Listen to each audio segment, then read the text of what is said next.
Bonjour, heureuse de vous retrouver dans le cadre de la rétrospective de l'information sur Canal 2 International avec le ministre délégué à la présidence chargé de la Défense et le DGSN. Nous irons au chevet des militaires qui ont été blessés dans le sud-ouest Cameroun. Nous nous rendrons également au chevet des familles qui ont perdu un des leurs dans le sud-ouest. Nous aurons les avis des partis politiques et de l'Église catholique, des partis et les religieux qui proposent des suggestions pour éradiquer définitivement la crise anglophone qui s'enlise au Cameroun.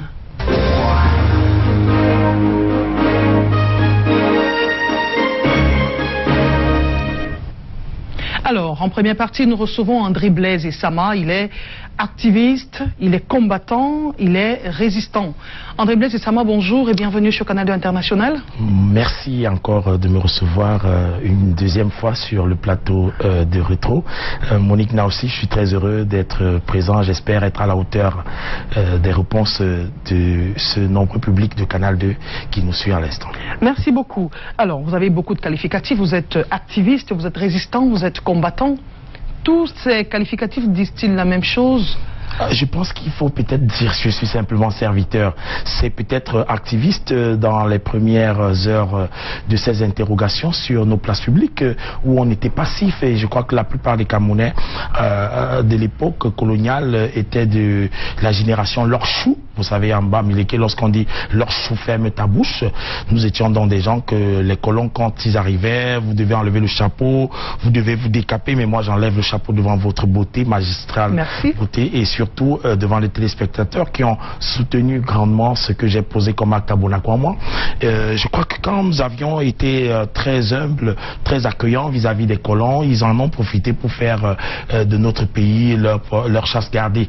Et vous vous rappelez, le chef de l'État avait mentionné que le Cameroun n'est pas la chasse gardée de la France ou des pays étrangers ou quoi quel que soit.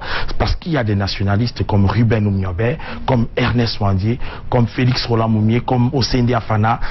Je vais remercier comme ça tous ceux qui continuent de penser et rendre vivante leur mémoire pour que nous ne soyons pas un peuple à genoux, nous sommes un peuple de révolutionnaires. Merci beaucoup. Vous avez bel et bien planté le décor et ça donne une idée de la suite de cette émission. Pour entrer de plein pied dans ce programme, je vous invite à vivre la disparition d'une jeune fille de 2 ans et demi. La disparition a duré 6 jours et cela a créé une onde de choc entre la famille et l'école maternelle où fréquente la petite Abigail. Itaï Abamba Abigail, âgée de 2 ans et demi, est portée disparue depuis le mercredi 29 novembre. À l'heure où les parents récupèrent les enfants à l'école, la petite Abigail est introuvable. Aux environs de midi, comme on prend souvent les enfants à midi chaque mercredi, je suis venue à l'école. Je me dirige vers la classe de l'enfant. Je ne trouve pas, je trouve que la porte de la salle de classe de l'enfant est fermée, la maîtresse est rentrée. On me dit qu'elle a laissé l'enfant dans la salle voisine, chez sa collègue. J'arrive dans la salle de classe de la maîtresse voisine, je ne trouve pas l'enfant. Elle est élève à l'école maternelle et primaire bilingue Les Vainqueurs de Mboko. Informée, la direction de l'école dit avoir initié des recherches. On a sorti cette traque que vous voyez pour les démarches. Nous avons parcouru les chefferies, puisqu'il y a beaucoup de chefferies, les chefferies de blocs et les chefferies même du quartier. Les quittances des communiqués radio et télévision initiés par l'école nous sont présentées. 2 jours après, l'espoir renaît après un coup de fil que reçoit le directeur. De vendredi, très tôt le matin, je reçois un coup de fil mystérieux qui me dit, un monsieur qui me dit qu'il détient l'enfant, un anglophone. Il me dit qu'il détient l'enfant et qu'il est chauffeur de taxi. Vous allez me reverser une somme, en tout cas il a dit au premier chef, il a dit 10 000 francs, qu'il fallait reverser une somme de 10 000 francs dans son compte mobile money. Le supposé détenteur de l'enfant passe de 10 000 à 16 000 francs de rançon et demande encore 2 000 francs de plus. Jusque-là, aucune trace d'Abigail. Je suis vraiment dépassée. Ce problème, c'est la première fois que je vis les pareilles situations dans ma chefferie et même dans cette école. Exaspérée, la famille d'Abigail a investi l'entrée de l'école, fermant par la même occasion le portail. Pas de classe tant que leur fille n'est pas revenue. C'est finalement la police qui les disperse. Selon des langues indiscrètes, ni le père, encore moins la mère biologique de l'enfant, ne se sont pointés depuis sa disparition. À la naissance, l'enfant a été laissé chez les grands-parents par la mère avant d'emménager avec un autre amant. Toujours selon des langues discrètes.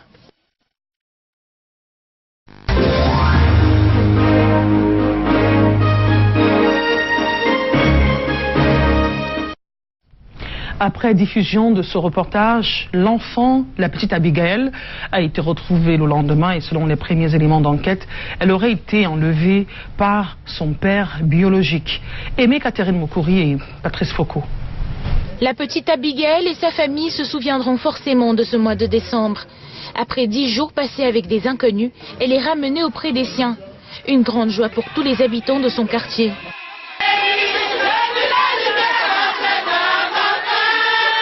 D'après les investigations de la police, elle a été enlevée à proximité de son domicile par un dénommé Dim Singh qui se réclame être son véritable géniteur. Ce que la mère de la petite dément fermement. Le deuxième père là, je ne sais pas d'où il sort. Qu'ils viennent, ils nous disent qui il est. Que je veux le voir en face. Si je le connais même au moins, je ne sais même pas de qui on parle, ce deuxième père. Il est où? Pour parler de quelqu'un qui n'existe pas, il est où ce père? Je veux le voir. Le kidnappeur encore recherché a confié sa victime à sa petite amie vivant à Yaoundé, une mineure âgée de 16 ans, avant de disparaître dans la nature. Il m'a dit que lui, il a eu affaire l'enfant avec une femme barmoise. Et qu'ils ont eu les problèmes avec la femme là. Et qu'ils ont eu les problèmes avec l'enfant. Moi, je dois prendre l'enfant et rentrer avec. Moi, étant innocent, j'ai pris l'enfant et je suis rentré avec. Maintenant, c'est moi qui suis dans les problèmes. Averti par le reportage à la télévision, l'oncle de l'adolescente se rend compte que sa nièce est sans le savoir complice de l'enlèvement. Ils seront donc à l'établissement de la petite Abigail et alerte l'économe qui fera appel à la famille puis à la police. Un soulagement pour l'établissement assiégé depuis le début de l'affaire. Bien que l'enfant n'ait pas été pris chez nous, cette situation négative et même fâcheuse a permis que nous prenions encore plus de résolutions au niveau de la sécurité. J'exhorte donc les collaborateurs à mettre plus d'accent sur la sécurité dans les établissements scolaires. Pour l'instant, aucune poursuite n'a été engagée contre l'adolescente et son oncle. Le kidnappeur est présumé géniteur, court toujours, lui et sa version des faits.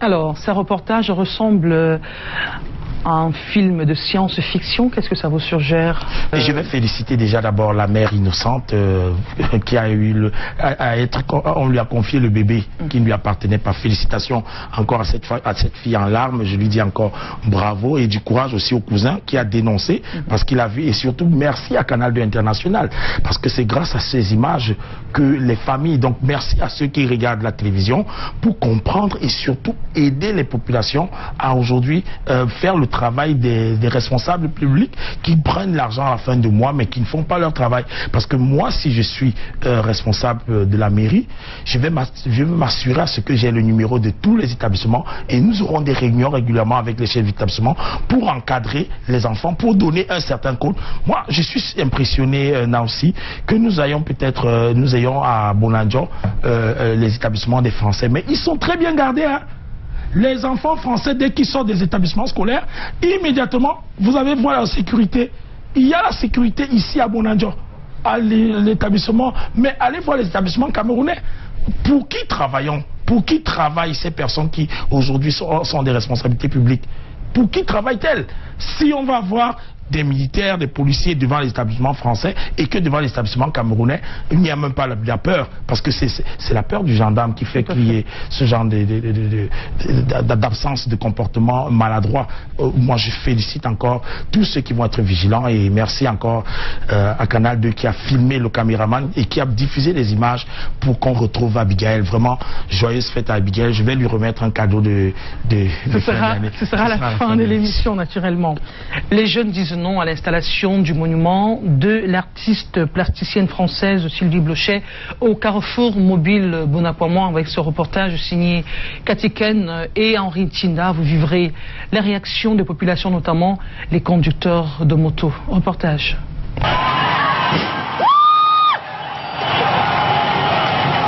C'est le ras-le-bol des populations de la ville de Douala face à ce qu'ils considèrent comme de la provocation. Ce qui vient de se passer tout à l'heure là, c'est un message pour qu'ils comprennent que nous ne sommes pas contents de la décision, nous ne sommes pas contents de la manière où nous gèrent et que cela ne doit pas continuer comme ça. On ne veut pas le monument des Blancs dans notre pays. On veut le monument des Camerounais. Voilà Roger Mila, il n'a pas son monument. Samuel Eto'o, même le regard n'est pas bien foué. Image choquante que de voir ce visage inconnu d'une artiste de couleur blanche au cœur d'une ville qui pleure ses martyrs. On ne peut pas s'engager à prendre le monument d'une femme blanche quand on ne connaît pas l'histoire du Cameroun, quand on ne connaît même pas l'histoire de ce pays. Alors le gouvernement camerounais doit savoir ceci. Nous, le peuple camerounais, nous sommes bien éveillés. On ne peut plus accepter qu'ils fassent du n'importe quoi dans ce pays. Ils sont venus de partout apporter leur soutien inconditionnel au patriotisme du résistant André Blaise Essama pour réclamer une fois encore des monuments pour les héros camerounais. Nous souhaiterons voir le monument de Ruben Oumniobé. Ruben Oumniobé ne peut pas souffrir de ne pas voir son monument et que Sylvie Blochet ait déjà sa performance artistique. Ça n'a pas de sens. Nous avons des Félix Roland Moumier, nous avons des Ernest Ouandier, nous avons toutes ces personnes. Ces artistes français, s'ils pouvaient au moins connaître d'abord quelle est la nature du peuple camerounais, de quoi souffrons-nous. On ne peut pas venir t'aider en t'imposant une aide. On doit d'abord demander qu'est-ce que tu veux. Nous sommes d'abord des peuples, nous sommes un peuple conscient. Le monument de Sylvie Blochet, érigé mercredi ici au carrefour Bonaquamon, n'aura eu droit finalement qu'à 24 heures de vie.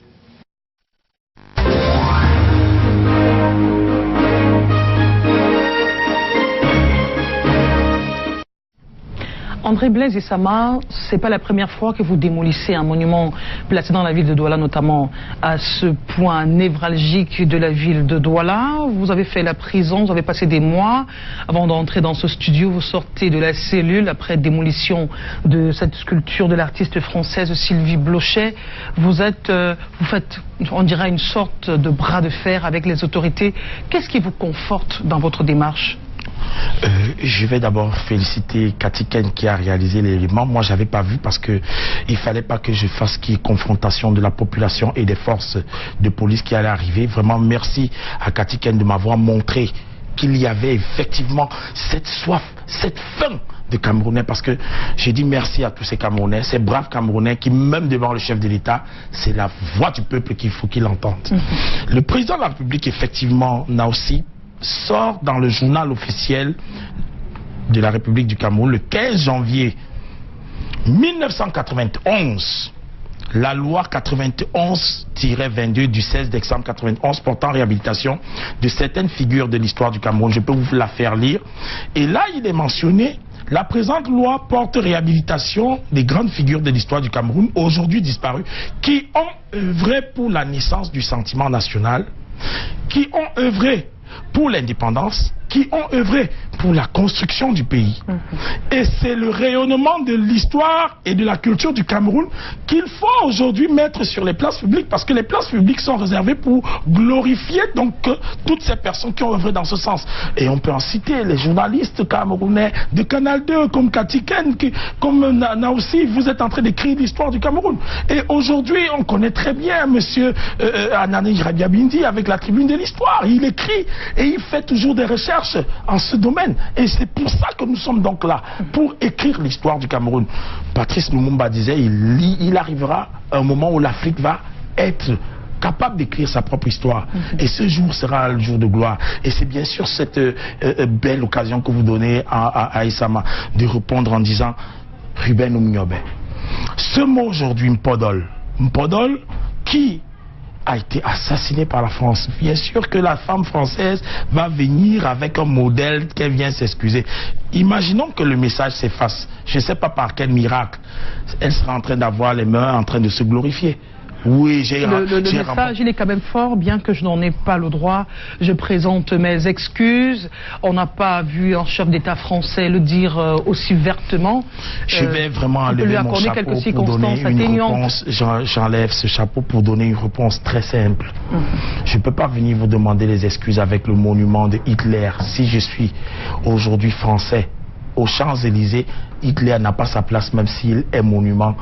Boko Haram, on ne peut pas mettre son monument dans les casernes, même si on met Boko Haram à genoux pour venir demander des excuses. C'est une escroquerie. En fait, il y a l'art des excuses. Je ne peux pas venir demander des excuses en créant une autre blessure. On ne guérit pas une blessure en créant une autre. Le peuple camerounais a soif de John Goufontia que nous avons déposé du côté de Mobile Bonacou. C'est qu'un exemple. Oui, j'avais bien sûr en 2016 érigé, si on va sur internet, on tape monument John Goufontia, Monsieur Ernest Ndomgan. Jules Ernest Ndomgan, qui est un papa batou-femme, il habite du côté du village. C'est lui qui a réalisé ce monument. Est-ce qu'on a voulu, Madame Marlene Douala Mangabel a voulu connaître ce que cet artiste est capable de faire pour présenter les figures du Cameroun? Il en a plein dans son magasin.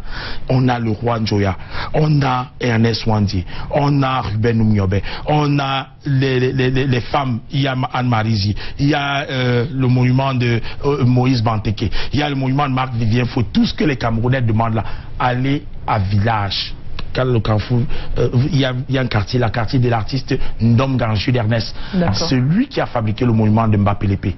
Quand vous regardez du côté de la cathédrale, on a des sculpteurs. Pourquoi est-ce qu'on va faire une colonisation artistique du Cameroun et qu'on va valider ça? Nous, jeunes générations, nous ne voulons pas, comme Frantz Fanon disait, peau noire, masque blanc, il est hors de question pour l'Afrique de continuer d'entrer dans une autre recolonisation, que ce soit artistique, que ce soit dans les modèles. Madame Marlene Douala Mangabel, j'ai envie de poser une question. Est-ce qu'elle a compris que son père même n'est pas encore monument pour autoriser à une artiste française à venir mettre le monument qui s'auto-glorifie, parce que c'est une auto-glorification. Une femme non-aime qui arrive au Cameroun, elle n'est même pas connue en France, elle arrive au Cameroun et elle met son monument et elle prétend demander des excuses. Elle est partie voir les veuves de Oumiobe qui vivent encore. Est-ce qu'elle est honnête si elle demande les excuses? Et on me fait arrêter bien avant. Elle est au courant qu'on m'a arrêté. Elle vient me demander de venir l'aider à inaugurer le monument. Si j'accepte cette condition, on me libère. Mais c'est honteux. Princesse, là aussi, voici les grandes figures de l'histoire du Cameroun. Je ne peux pas aujourd'hui, devant le travail de monsieur Samuel Nélé, qui a été reçu comme ça par Katiken. Et je crois que ces gens de personnes qui aujourd'hui, Modibo Adaba, les résistants camerounais, Omar Adiara, ce sont des personnes, Mani Ben Tombi, c'est des personnes qui ont œuvré pour que les Camerounais soient un peu plus forts. Et si on perd ça, et on met sur les places publiques, ce qui ne nous ressemble pas, parce que les places publiques, c'est le miroir de la société. Je n'entrerai jamais à Canal 2 pour voir le logo de Vox Africa. Je n'entrerai jamais en Canal 2 et voir le logo d'une autre chaîne. Ça ne se respecte plus. Regardez le logo. Avez-vous le sentiment d'être soutenu dans votre démarche? Je ne parle pas essentiellement de l'homme de la rue, pour qui j'ai du respect. Avez-vous le sentiment d'être soutenu par les leaders de la société? Si oui, qui sont-ils? Alors Serge Espoir Matomba m'a appelé dès qu'on m'a arrêté. Il y a également plusieurs autres acteurs politiques, aussi Joshua m'a appelé dès qu'on m'a arrêté.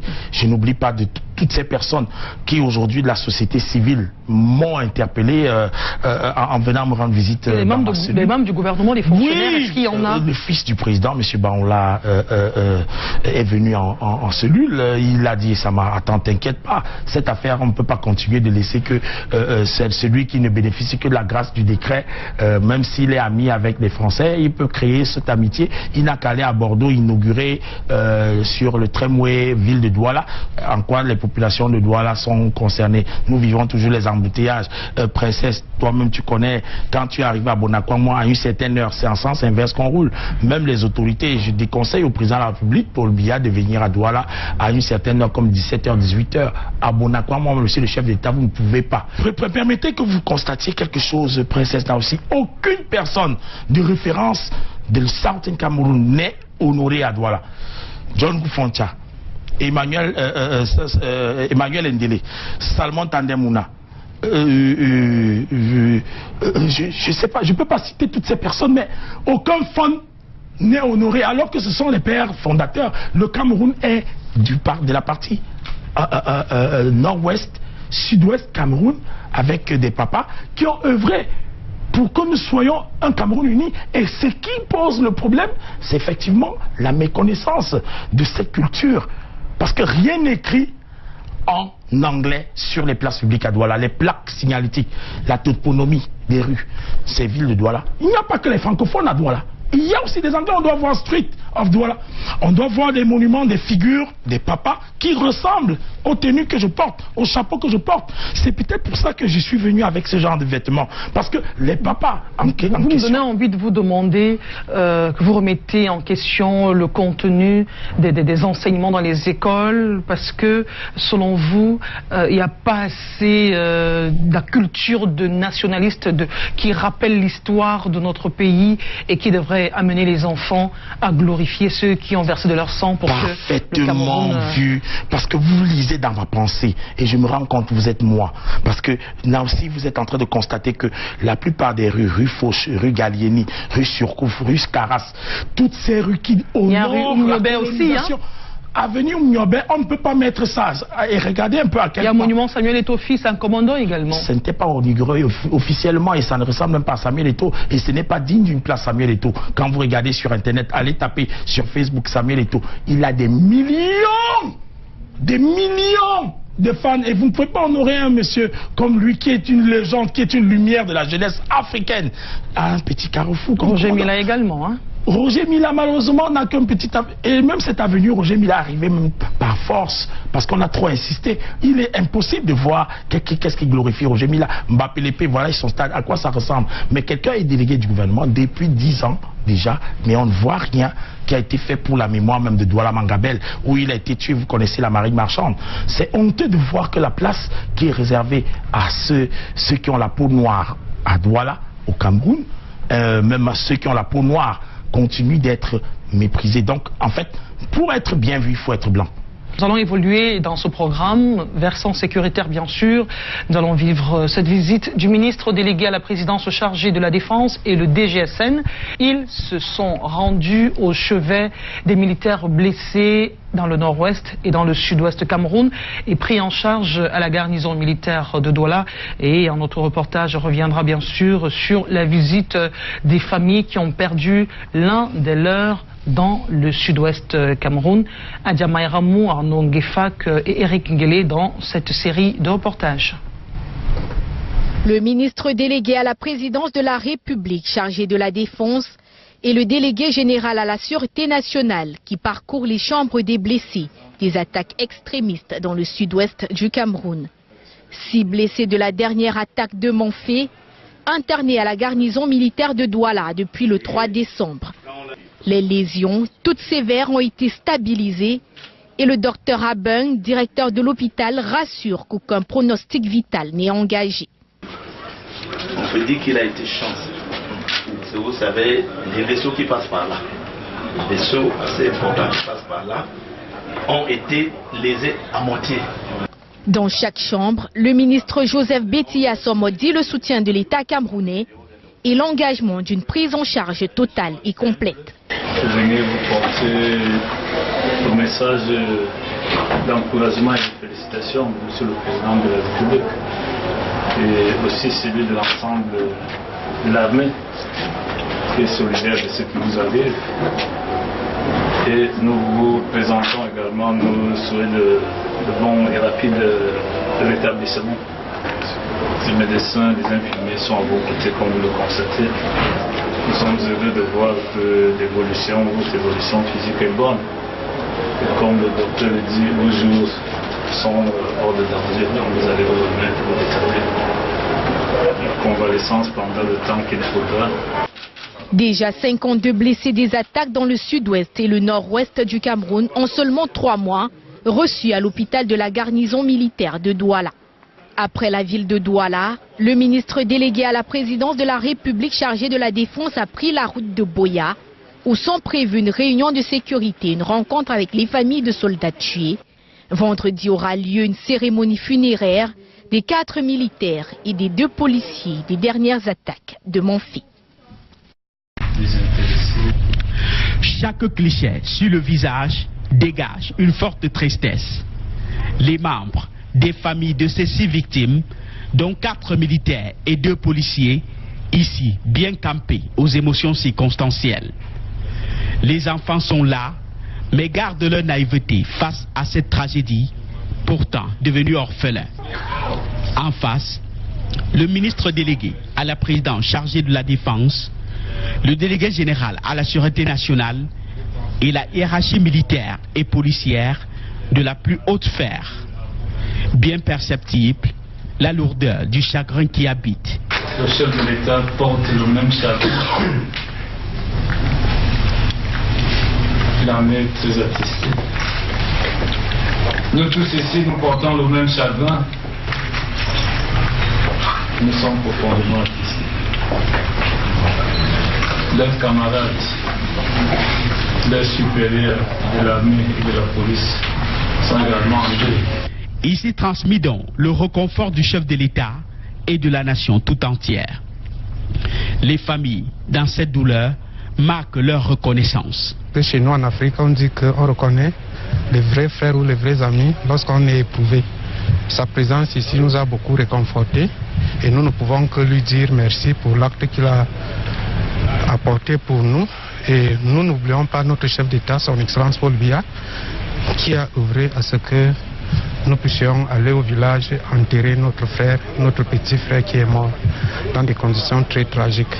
Promesse du ministre d'un accompagnement permanent et régulier. L'hommage militaire aux 6 valeureux soldats morts dans le département de la Magno pour la patrie aura lieu demain ici à Buea.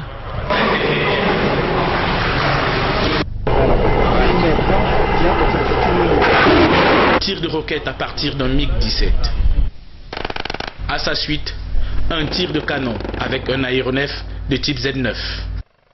Décollage, atterrissage, tir en position stationnaire, tout ceci en flux tendu. À la faveur du renforcement de son potentiel aérien et humain, et pour mieux assurer ses missions de guerre et humanitaire, l'armée de l'air s'est inscrite dans un processus d'entraînement tous azimuts. Ici au polygone de tir de Tchabal, les opérations sont conduites par son chef d'état-major. 50% de tirs réussis. Derrière cette campagne, une préparation matérielle, logistique et humaine intense.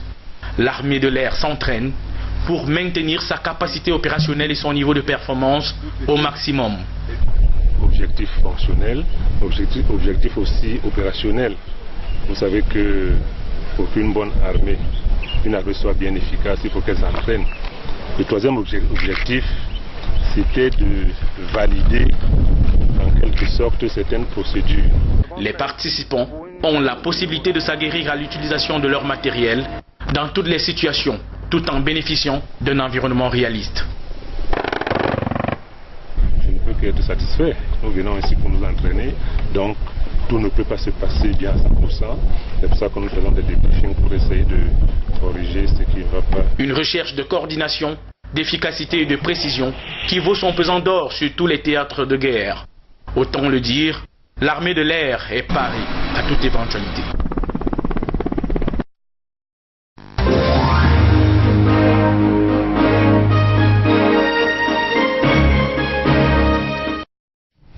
L'armée de l'air est parée à toute éventualité. Vous avez suivi les différents reportages. Les assassinats de la branche armée des sécessionnistes dans la crise anglophone sont ciblés. Les militaires, les forces de police, tous ceux qui sont dans l'armée. Il y a un message derrière.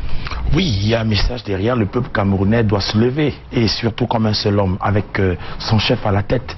Maintenant, c'est clair que depuis le président Paul Biya ne veut pas peut-être arriver là-bas à Bamenda, ce qui m'attriste un peu, parce qu'il est important qu'un leader porte la voix de ceux qui ne sont pas écoutés là-bas à Bamenda. C'est pas l'armée qui va répondre. Ce qui se passe à Bamenda, c'est un problème culturel, c'est un problème social, c'est un problème politique aussi. Pensez-vous que les sécessionnistes soient encore prompts à accepter une main tendue, un dialogue, parce que s'attaquer aux gendarmes, c'est s'attaquer à l'intégrité de tout un État, et donc s'attaquer. Et donc, ouvrir une brèche pour la guerre. Vous me parlez et je vais remercier comme ça toutes les forces de maintien de l'ordre qui sont postées actuellement à Bamenda et qui causent avec la population. Oui, à Bamenda dans le sud-ouest et le nord-ouest, et qui causent avec la population plutôt que de les fusiller ou bien de tirer sur eux. On a suivi le ministre délégué à la Défense, Joseph Betty Assomo, qui signale passer à l'offensive et promet une riposte musclée de l'armée suite aux assassinats barbares des militaires et fonctionnaires de police dans le sud le mois dernier. Il y en a qui estiment, par exemple le CPP, qui pense qu'on devrait résoudre les problèmes politiques pour éviter ces différentes escalades de violence. Oui, je vous ai dit, c'est pas la solution. Pour moi, Issama, je suis un citoyen. La guerre n'est pas la solution. Je sais pas, c'est pas ça, c'est pas. Le chef de l'État serait pas. Peut-on dialoguer avec les terroristes? Ils ne sont pas terroristes. Je parle de ceux qui viennent tirer sur les militaires et se replient au Nigeria. Affectés, mais c'est pas la violence. En fait, je crois qu'on veut guérir le peuple. Certains sont radicalisés. Certains qui sont même à l'extérieur ont commencé à envoyer de l'argent. Et on dit, bon, on va voyager, venger, on va même créer un pays qu'ils ont appelé d'un nom que je ne veux pas prononcer ici. D'accord. Moi, je reste camerounais, je suis vert ou jaune, et je souhaite qu'il y ait dialogue, et surtout quand c'est politique, il faut aujourd'hui anticiper. Quels sont ceux qui peuvent nous aider? Il y a certainement le chef de l'État à tous les leviers, parce que c'est lui qui est l'homme à la mallette. Il a envoyé à Tangandi, il a envoyé toutes ces personnes, rien n'a apporté une solution. On peut aujourd'hui envoyer même Issama. Envoyez-moi, vous allez voir, je vais trouver une solution. Je vous le dis pourquoi, parce que je comprends très bien ce que mes frères du nord-ouest, sud-ouest vivent. Ils ne sont pas comme mes frères qui sont en grande quantité ici dans la zone francophone corrompue. Vous ne pouvez pas arriver à Manfé et voir le monument d'une Française. Aller en Bouddha, vous ne pouvez pas voir les monuments des étrangers. Ils ont résisté à la colonisation. Mais allez, même à Douala, au palais, la cour de Douala Mangabel est occupée par... Bref, c'est cette mentalité d'indigne.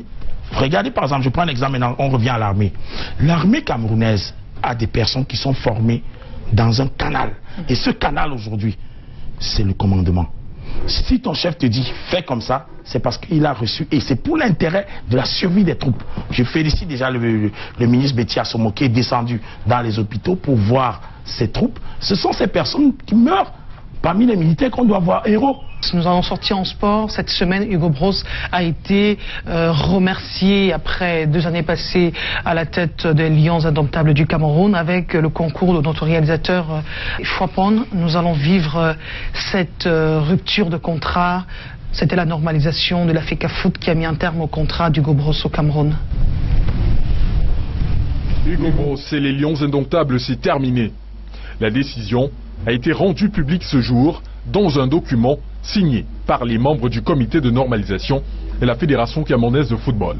Il est reproché aux techniciens belges de n'avoir pas respecté des engagements figurant dans son contrat, à savoir la qualification du Cameroun à la Coupe du Monde 2018 en Russie. Ramener le pays de Roger Mila à un rang honorable dans le classement FIFA et au premier rang africain. Hugo Bros, malgré le titre de champion d'Afrique, n'a pas fait mieux que la 3e place sur le continent. Vivement critiqué sur ses communications, le comité de normalisation reproche à Bros d'être allé à l'encontre de son engagement d'assurer une gestion équitable et saine des effectifs de sa sélection. On a encore en mémoire ses propos sur Vincent Aboubakar, Christian Bassogok ou encore André Onana. Sans oublier le Bruxelles Gate qui a fait les choux gras de la presse nationale et internationale, portant ainsi un coup à l'image du Cameroun. D'après le document, le refus de plusieurs joueurs importants de rejoindre la sélection nationale est de toute évidence le signe que Bros n'a pas respecté son engagement de préserver et d'améliorer la reconstruction de la sélection. Enfin, le champion d'Afrique 2015 n'aurait jamais établi sa résidence au Cameroun tel que stipulé dans son contrat. L'on attend désormais le visage du futur patron de banc de touche des Lions indomptables pour la CAN 2019.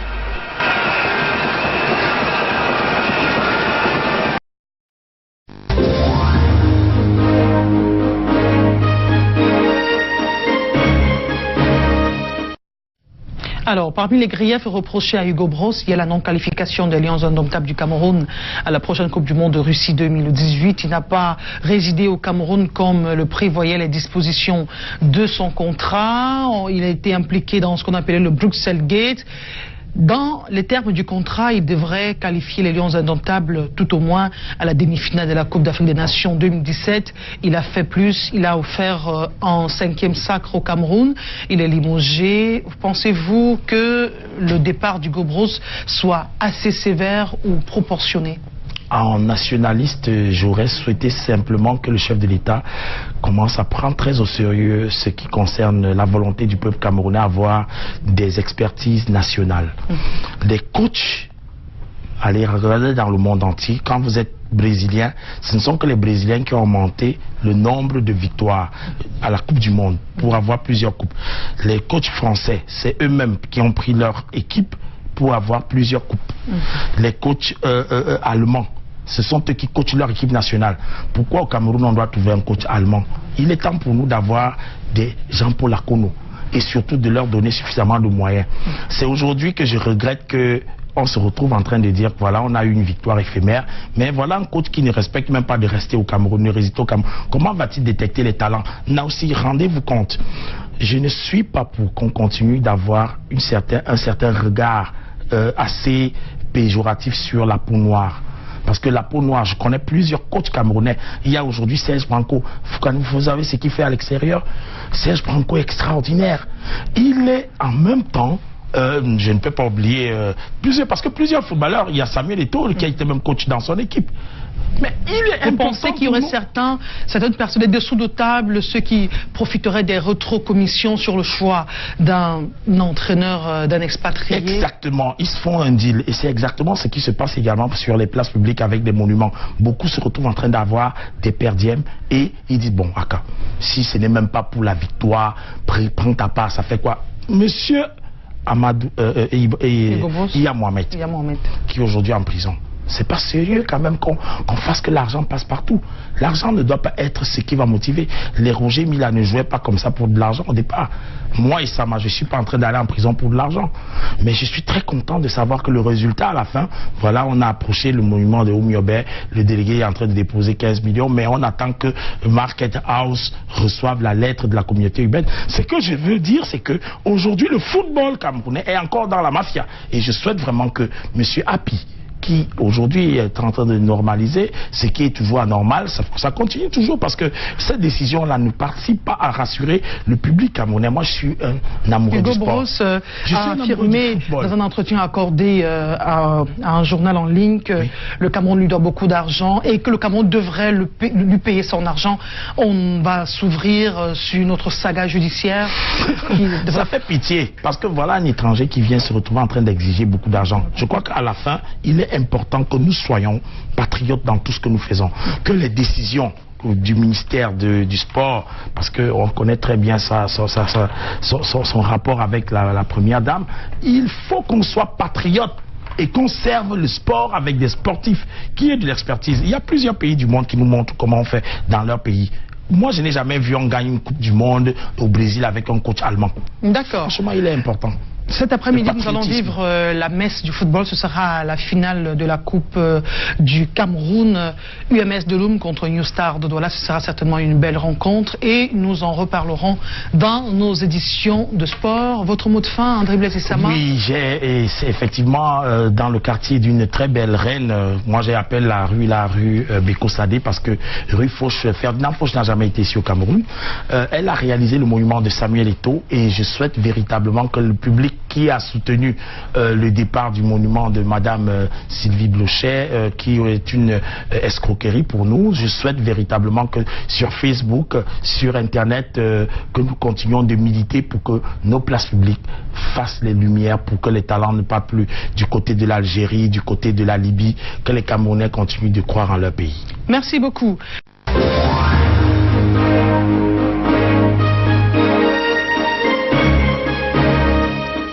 Immigration irrégulière, on en reparle après le dernier sommet Union africaine, Union européenne et les résolutions qui ont été prises à ce sommet. Nous nous intéressons cette fois-ci à la question de la réintégration socio-économique des migrants clandestins rapatriés au Cameroun par les soins de l'État et de l'OIM.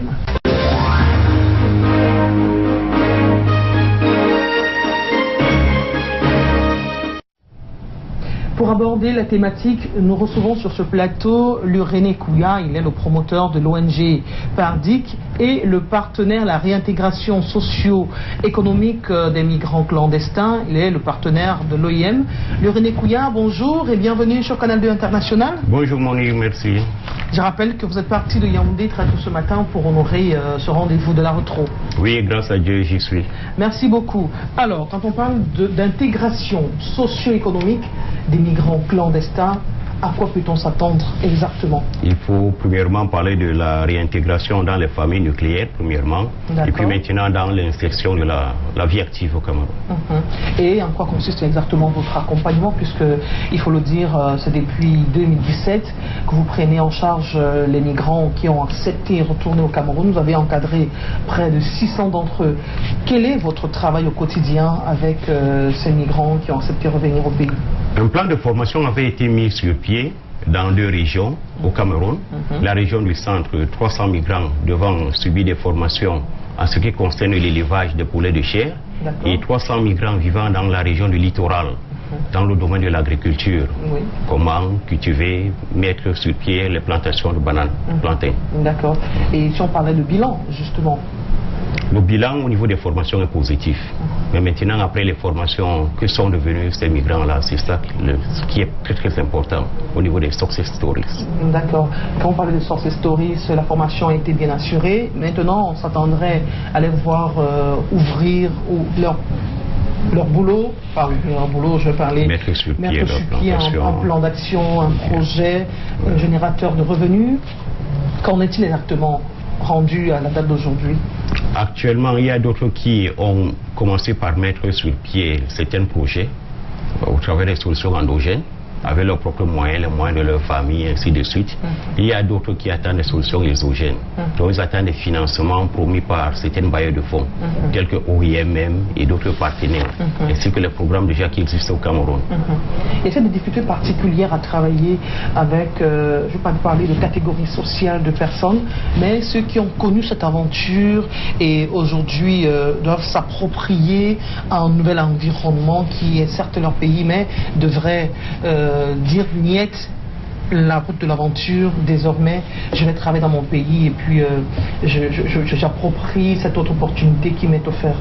Oui, j'aimerais premièrement dire que moi je suis un migrant retourné au Cameroun. Bon, mais un migrant quand même, quelqu'un qui a eu un rêve comme cela, parce que c'est des rêveurs, c'est bien d'oser avoir un rêve, tout ça là, de devenir ceci, cela. Moi j'ai été en Afrique du Sud, j'ai fait les études en management et puis j'ai décidé de rentrer au Cameroun pour servir mon pays. Actuellement je suis utile à la société ainsi que ces migrants qui sont en train de rentrer là. Donc premièrement je suis leur exemple de quelqu'un qui allait de l'autre côté, il est rentré, il est utile à son pays. Il y a une différence quand même entre vous et eux, vous êtes partis faire des études. Or, eux, ils partent s'installer ailleurs, chercher l'herbe fraîche ailleurs, trouver l'Eldorado ailleurs. Vous, dans votre cas, vous êtes partis apprendre pour retourner mettre cela à profit dans votre propre pays. Oui, mais il n'est pas mauvais de rêver.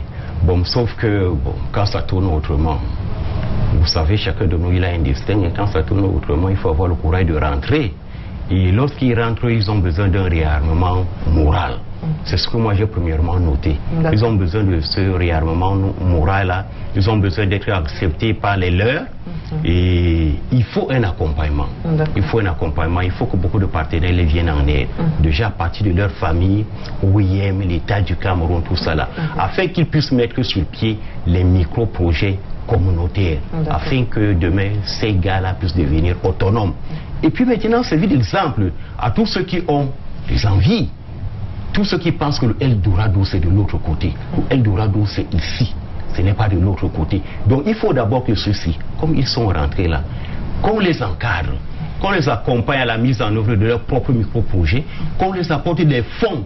C'est surtout le problème de fonds, de mise en œuvre de leurs micro-projets.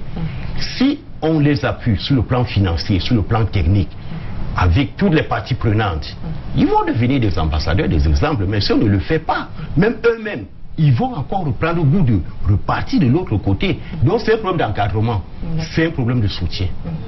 Alors, selon John Carter, moins d'un quart d'Africains ont été rapatriés dans leur propre pays, et malgré le brouhaha d'il y a 2 semaines, le trafic humain se poursuit en Libye. Il y a quelques jours, 4 embarcations de migrants ont accosté à l'île de Lampedusa. Vous qui avez déjà encadré 600 migrants qui ont accepté de revenir par leur propre gré au Cameroun, est-ce qu'il y a des initiatives dans le sens d'inviter les compatriotes à refuser cette aventure suicidaire? Oui, mais comme je disais tantôt, vraiment il faut être concret. Parce que ces migrants-là, ou bien ces frères et sœurs-là, ce n'est pas que les deux sexes. D'accord. Il faut qu'on les apporte des appuis. Moi, c'est là le véritable problème. C'est là où ça fait mal. Parce que si eux, comme ils rentrent là, après avoir bien rêvé, on les apporte les appuis, ils vont décourager les autres. Mais s'il n'y a pas d'appui, il n'y aura pas de changement. Donc, il y aura toujours l'envie d'aller chercher mieux de l'autre côté. Est-ce qu'il n'y aura pas une politique de 2 poids 2 mesures si, par exemple, il y a une politique qui circonscrit, qui cible essentiellement ceux qui sont revenus de cette aventure? Il faudrait peut-être intégrer tous les jeunes Camerounais qui ont certes des rêves, qui voudraient rester au pays, mais peut-être que les conditions environnementales ne leur permettent pas de s'épanouir concrètement. Il y a beaucoup de politiques qui sont déjà mises sur pied. Je ne veux pas trop m'aventurer là. Mais ce que moi je constate et ce qui est pertinent, c'est que les jeunes, ils n'ont pas accès à l'information. Que ce soit l'État. L'État a beaucoup de programmes jeunes. Le Pager U, ainsi de suite, tout ça là. Mais il y a un problème d'information. Quand est-ce vous voyez ces fonds-là sont disponibles ou bien ces projets-là, qui peut avoir accès à ça, les conditions, ainsi de suite, tout ça là. Donc c'est compliqué, c'est un problème d'information. Les jeunes n'ont pas accès bloqué à quel niveau? Vous aimeriez que ce soit décentralisé? Parce qu'à Douala, quand on parle du Pager U par exemple, il faut se rendre à Bonadjo, et on sait combien Douala, en termes de superficie, est assez étendu. Oui, mais maintenant, quand même, nous avons beaucoup d'outils d'information. Il y a l'Internet, on peut faire des recherches. 15% de Camerounais ont accès à Internet. Hein. Il y a la presse.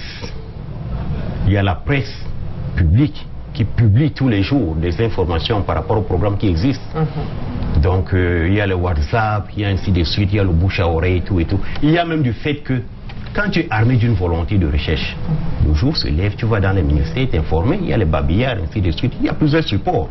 Donc moi, je pense que il y a d'abord ce problème d'ambition personnelle. Oui. Quand tu veux, tu peux, tu te lèves même à pied, tu cherches. Si nous autres sommes ce que nous sommes aujourd'hui, ce n'est pas parce que ça n'a pas été facile. Nous avons cherché l'information.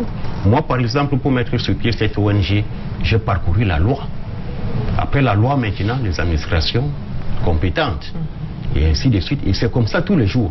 Et moi, je vous dirais même que nous faisons beaucoup d'activités grâce à Cameroun Tribune. Nous disons Cameroun Tribune appelle la manifestation des consultants, des ONG, associations, tout ça là. On postule et puis un beau jour, on nous appelle. Vous avez, félicitations, vous avez été retenu. Même chose pour ce programme d'accompagnement que nous menons avec OIM.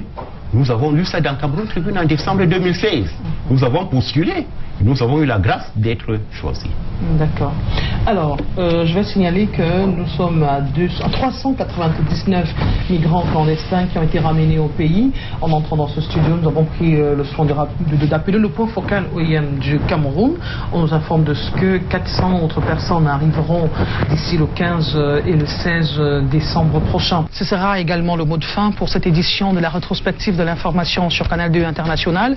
Je vous donne rendez-vous dimanche prochain à la même heure. Si plaît à Dieu, je serai là avec le même plaisir. Bonjour sur Canal 2 International.